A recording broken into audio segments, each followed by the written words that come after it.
Okay.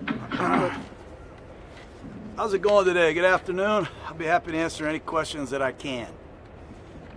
John, just wondering if you had any update on Derek Carr and some of the slew of defensive players that have been missing some games recently. Yeah, Derek Carr is he practiced a little bit in a limited fashion, and both he and Marcus took turns at quarterback. We'll see how it goes this week. John Abram, Damon Arnett, Malik Collins returned in a limited fashion, which is good. Unfortunately, we put Eric Harris, Worley, and Isaiah Johnson. They're on a COVID list right now. So we've had, obviously, a lot of people coming and going in our secondary. But that's the best I can do right now. Hey, John, obviously Henry Ruggs missed last game as well on the COVID list. Did you have any update on his status or any hope for him to get back this week? He is being ramped up here in the next few days. We'll see. He's expected to be back in the building late this week. I don't know his status for the game. We'll have to see how he is with the next phase of the protocols.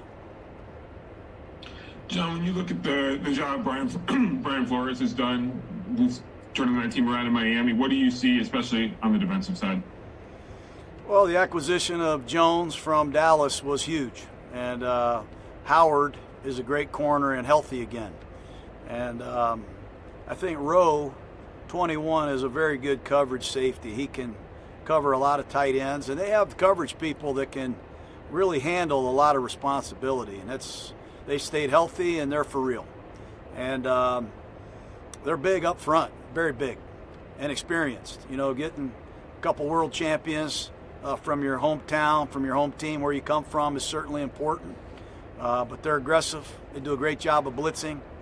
And I've always admired Chan Gailey. He's a good friend. He's very creative. And while a lot of their skill guys were hurt last week, they proved that they can find any way possible to move the football. They did it on the ground, and they did it in convincing fashion. So it's a well-coached team. He's obviously a great young coach. John, of course, last week you went up against Justin Herbert, who has had a great offensive rookie season, and you're going up against another rookie quarterback in Tua. Can you just describe how difficult and challenging it must be for these rookie quarterbacks to find the success despite not really going through the offseason program, and what big task and threats does Tua pose to your defense? Well, he's a top 5 pick in the league. He's a very talented, calm, cool, accurate, quick arm passer. He's tough, man. He's tough. He's got surprising mobility. I don't think people realize he can keep the ball on the zone read and do some damage. But quarterbacks, running backs, linemen, everybody, coaches, fans, we all struggle with no off season. You know, you can't get the preparation back, but it's a credit to everybody for staying together and continuing to fight. And we emphasize the word finish. Finish the season with as much authority as you can. John, if Marcus does have to play this week, just what kind of things do you want to see him build on, and just how different is it for a guy coming in, you know, last week when the opposing team isn't preparing for him and he hasn't had the practice versus coming in when he maybe have a little more reps and the other team is aware of it? Well, it's obvious. I mean, that's tough. That's tough on Marcus. It's tough on our team, tough on our offensive line, tough on our skill guys. You've seen us play. We switched gears. We went to a completely different world offensively in a lot of places, but Mariota still proves he's a dual threat. He's obviously very sharp, can handle a lot of situations, and if need be, he'll be ready again. John, when Derek broke his leg in 2016, he wouldn't even rule out not playing in the Super Bowl if they made it that far. And then when he broke a bone in his back in 2017, he only missed 1 game. So you know what he's going to try and do, but you as the coach and the medical staff, what do you have to determine to see if he plays or not? Well, we watched him work out the last couple days, and he's chomping at the bit to play. You summarized him pretty good. He's one of the premier competitors in the league, and it's important to him. And like I said, we're emphasizing the word finish. He wants to finish the job, no doubt. But we're going to be smart. You know, we got training a training staff here. We listen to our players, and we'll do what's right. We'll do what we think is right for Derek and for our team. And I do admire his toughness and his will to compete. Hey, John, Steve White here. With Darren Waller, facing this defense, with his versatility, I mean, what does he offer you in terms of opening up other things with your offense? Well, he's the guy every week. I mean, he's not a tight end. He's not a typical NFL player. He's a slash player. He might be the best split end that I've coached. He can go play flanker. We put him in the slot. He can run option routes and choice routes. We can throw it over your head with Waller. He's might be the fastest guy on our team, and he's well conditioned, and he's smart. So I try not to screw him up, Steve, to be honest with you. I try to stimulate him with new things every week, challenge him to run different routes from different alignments. And, man, does he respond. It's really important to him. But, everybody's enamored with his stats, and they should be. It's what this kid does on the line of scrimmage as a blocker and pass protector that I think really makes him unique. John, real quick was there an update on Cleve Farrell as well? And is Malik Collins in line to potentially play against the Dolphins? Yeah, I hope so. I hope Malik is in line, getting him back off IR. He's a guy we've missed. Cleve did not play today, did not practice. So his status is up in the air. And Hunter Renfrow returned today in a limited fashion also. So we still have a lot of moving pieces, and I'll do the best I can to update you late in the week. Coach, you talked about those moving pieces. You also said, you made it clear you guys are still alive and have something to play for here. But how much is it about evaluating younger players and seeing what you have in them these last two games? Well, it's always about, evaluating the guys that play. We would love to see Arnett play, and we'd love to see Abram play. We'd love to see Farrell play. These are young players that need to play. And unfortunately, the virus, the injuries has gotten in our way. So we want to see all these young guys play. I'm hoping we get Tack McKinley up. I'm anxious to see this guy play also. So we got a lot of moving pieces. We'll see who's healthy, who's not. And in the next 48 hours, we'll have a much better picture. All right? Let's do three more, guys. Throughout the duration of this season, what has John Jacobs shown you that he can do that has been even above and beyond what you even thought he was capable of when you drafted him? You talking about John Jacobs? I don't have a John Jacobs. Josh Jacobs. Oh. Josh Jacobs? Well, he just got appointed to his first Pro Bowl, so I think when you get selected to the Pro Bowl, it's not by accident. It's out of respect from the guys that know what they're talking about in this league. And he's improved as a receiver. He's a tough dude, man, and he's gotten better in all areas. Two more. Josh Jacobs has. John, what do you make of the way Miami's using Lynn Bowden and the way he's played the last few weeks? Well, he's got to play because they've had some injuries, and obviously they're using him in the slot. They're using some gadget plays, and we'll see if we see Lynn. I'm happy for him. I'm glad he found a role. But when Grant got hurt, when Devontae Parker got hurt, they adjust much like we have to adjust. All right? I'm good. He just asked my question. All right. Okay, guys. Have a great day.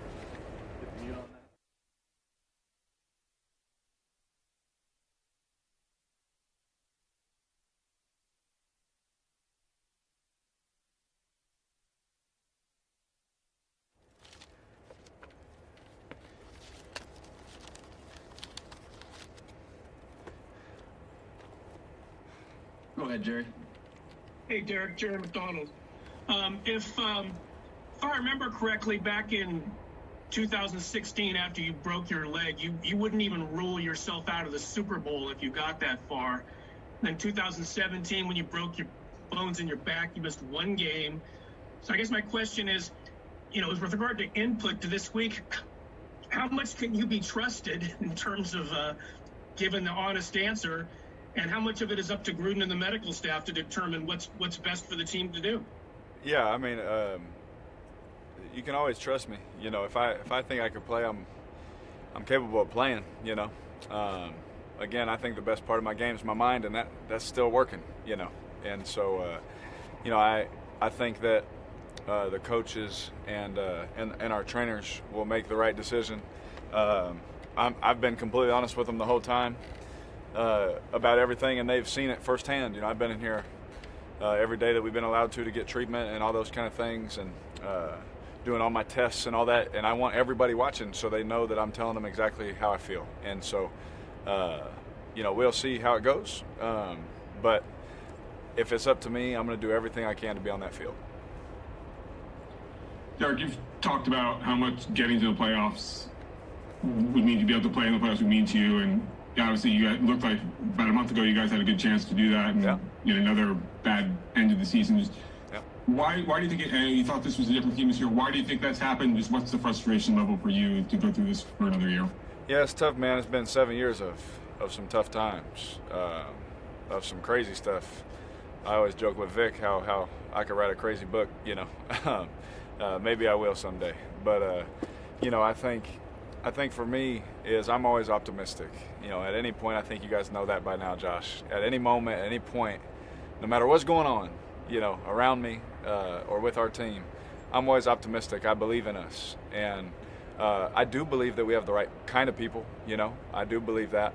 I've been around other times where, times are tough or you're playing a big game or things like that. And the morale, people, the way they talk, the way they practice, it's not good football, It's not good for an organization. I believe we have the right things and the right pieces to build on. And that's why I'm always optimistic and why I feel that way. This year I felt better than I have in years past, and we still have a chance to finish better than we did. Right now the chances are real slim on some of the things we want to do. And that's just the reality of it. And it sucks, but that's not going to stop me losing a football game, injuries, none of that. No matter what, it's never going to stop me from giving my best, because I believe in giving my best no matter what. It's something that I can teach my boys. Who am I to tell my boys someday to give their best when things are tough if I can't do it myself? Hey there, Steve White. To follow that up, do you think pushing to get back on the field, and besides you wanting to play, is an example to tell other guys, hey, keep on pushing, we're not there yet, we're not finished yet, do everything you can to finish strong? Well, I think one of the main things Coach talks about is availability. We have to practice to get better at this game. You have to play to get better at this game. You have to gain experience. And the more the team as a whole can practice and play together, the better your team's going to be. And I feel like when he said that, I just take it to heart. The first thing he told me when he met me is you have to be available. And I said, yes, sir. And so I've done everything in my power to make myself available this week, and I'm going to continue to try my best to do that, because I told him and promised him I'd do that. And so that's right now that's just who I am, man. It may not always be perfect, but they're going to know when I left I gave it everything that I had, that's for sure. Derek, I know it, even if it doesn't end up the way you want to, do you see a lot of value in going from 4 wins to 7 wins to 8 or 9, and then seeing progress that way? I guess the second part of the question is, what did you think about the way Marcus played the other night? We didn't get a chance to ask you, and he was pretty clear on how supportive you were on the sideline for him. Oh, man, yeah. I'll answer that first. I thought Marcus did a great job, with how we practice and how Coach does things with me. I take every rep at practice. That's all season. That's for 3 years now. That's how we do things. We practice that way. And for him or Nate, whoever, but for him to go into the game and do some of the things that he did was unbelievable. And I think it was perfect too, because you play against a team like my skill set is different than Marcus's skill set. So they're preparing for me and all those kind of things. Then he comes out. Now we got some zone read type different things. He's running with the football and all that. They don't have time to prepare for that. They have to make adjustments on the fly. And I think it's awesome. I think it's great. And that's why I think our quarterback room has been so great, and I've loved it, because everyone in our room, we have each other's back. We care for one another. And we all have like a different set of skills that we can bring to the football team. And it's been awesome, man. To be honest, Jerry, as a fan of his from afar, watching what he went through, I was just I didn't want to get hurt for it to have to happen, but I was happy to see him play and have success, if I'm being honest, because I know he had a long year with certain things that happened in Tennessee and with injuries and all that kind of stuff, and I saw it on his face every day. He just kept grinding all that. So I'm not gonna lie to you, I was really happy for him as a man and as a supporter, as a quarterback, because this game is tough and sometimes we go through things. So to see him get an ability and lead our team, it was awesome. I was really happy for him. Sorry, along those same lines, we know how hard you work and how much you put into the season and how much you want to be out there for every play. So even though you enjoyed seeing Marcus, how difficult was it for you to be on the sidelines and in the locker room in such an important game the other day? I think that's, besides breaking my ankle, that moment crushed my heart the most, because of how I felt during the game, seeing the coverages, seeing what they were playing, while I was in there. Going down the field, we had a mishap on the first third down, but besides that, I was like, oh, we're seeing it. We're going to do some good things today. I felt really good, and to know how bad we needed that game, to keep things alive and hopeful for us, and to have something happen to me that is out of my control. Adam, nothing I could do. I just went to sprint for the end zone, and it just went, and I had to sit there and watch. My heart was ripped out of my chest. To say the least. It was a hard night for me. It was a hard couple days for me, to be honest, because with everything that's gone on with this team, I still felt, even with all that, we had a chance to win 10 games and try and make the playoffs. I still felt that way. Even with everything that we've dealt with, I still feel that way, that even with everything we're doing, we could win 9 games, and there's still a 1% chance. Me, that's enough. I like that. So. But to say the least, it ripped my heart out of my chest to not be able to play the game. And trust me, I would have been out there if I could have. Derek, how is the injury? How are you feeling today? Oh, I'm feeling great. But I don't know. We'll see. I took some reps. Marcus, Nate, Zay, Hunter, we all took turns at quarterback today, so we'll see. Last question, Anthony. Hi, Derek. We didn't get a chance to ask you about Darren and Josh being named to the Pro Bowl. Just how happy are you to see both of them getting that nod? Oh, I'm so happy for them. I always make jokes. I'll catch a ball one-handed at practice. Someone else will try to do it, and I'll say, hey, 2 hands till you go to the Pro Bowl. I guess with those two, I can't make that joke anymore. They deserve it, man. They are 2 of the hardest working people. They are unbelievable people to be around, hard workers. You guys know, they're just awesome, man. So I'm super happy for them. Obviously Darren, because I throw the ball to him, and that's always fun for me to help, be a part of something like that. Just like our offensive line, everything that we do, it goes through them. So it's always fun to be a part of something with somebody, because then you get to celebrate with them. It's really cool for our team and our organization. But the fact that Rodney Hudson wasn't in there blows my mind.